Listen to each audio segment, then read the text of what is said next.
Let's talk about how a horse of a different color might supersize and help you grow your business. Sharon Horne-Ellstrom here.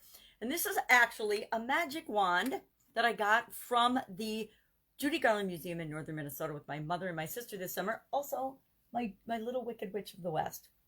It's an inside joke about the Wizard of Oz. But horse of a different color actually comes from a similar saying from William Shakespeare back in the 1600s, I guess. In his 12th Night, he said, that's the same horse, or a horse of that color, meaning it's similar. So it used to mean horse of a different color used to mean, that's the horse of that color meant the same thing. And by the mid 1800s, it had switched to meaning something different. The horse of a different color meant it was different than something that you were discussing or a topic or an issue. It meant a very different issue or a very different thing.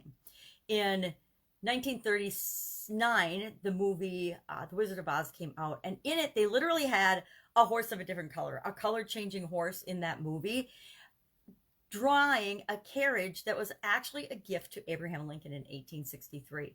And that carriage went on to be in 200 different films, and it is also up at the Judy Garland Museum, which is very interesting.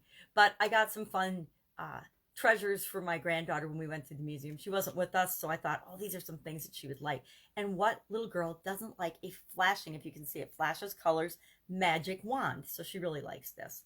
But how can you use a horse of a different color to grow and build and supersize your business?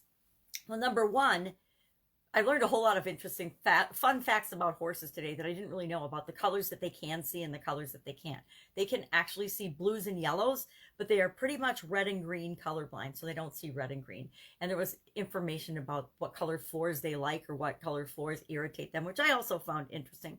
And there's only about 5 different colors of horses. Horses actually only come in 5 or so colors, and they're not red, orange, yellow, green, blue, and purple. They happen to be a chestnut color, a white, a brown, a black, and the most rare color for horses is actually a brindle variety, where it's kind of a combination of all of the above. So what about differences?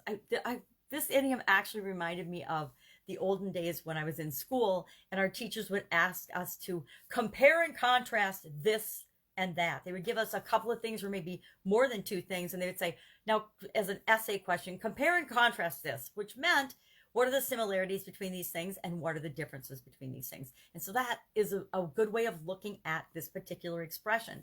What are the similarities and what are the differences in any project, challenge, issue, competitive environment, what's going on in the environment, say a pandemic, that are important to your business? What things do we want to take with us? I love to ponder this time of year about what's gone well and what are the lessons that I'm taking with me into the new year. So what's different? Remember, different isn't necessarily good or bad, positive or negative. It's just a change. It's different than it was before. So what things can we take with us that we learned and grew and discovered in 2020 into 2021 with us, and what lessons did we learn that we're going to make sure we don't repeat in 2021 and beyond? How do we get along with anyone? One of the things that this idiom also reminds me of is that horses or people are infinitely more varied than horses are in terms of our likes, our dislikes, our strengths, our weaknesses, our things that we like and care about. It applies to us. It applies to our customers. It applies to everyone that we interact with and do business with.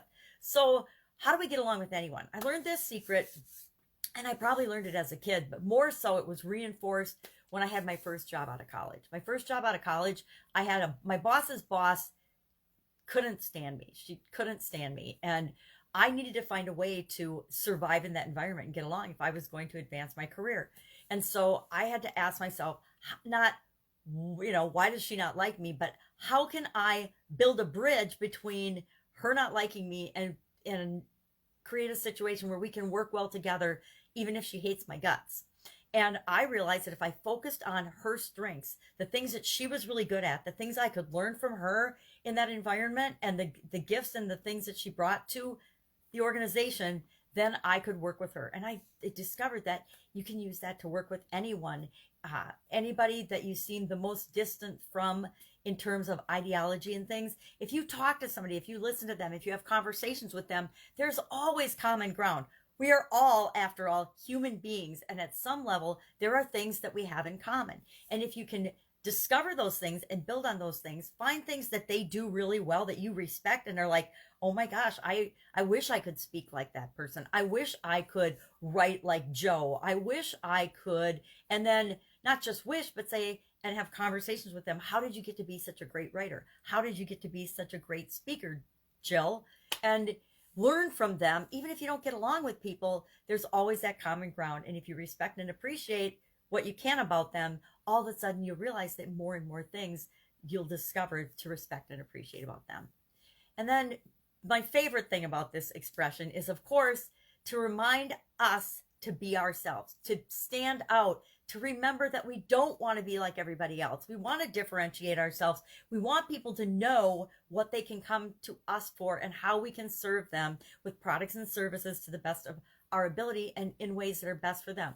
We want to attract the people that we're for and repel the people that we're not for. And that's a lot easier to do than we actually believe. By just being ourselves, people will be automatically attracted to our business or repelled from it based on their judgments and their opinions and what they see in us. And remember, everybody will see something differently because we all filter everything through the lens of our experiences.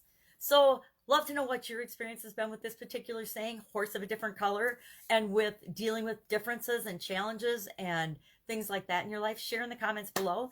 And I'll be with you tomorrow with another interesting idiom. What does it mean? Where does it come from? And how much you use it to grow and supersize your business right now. Take care.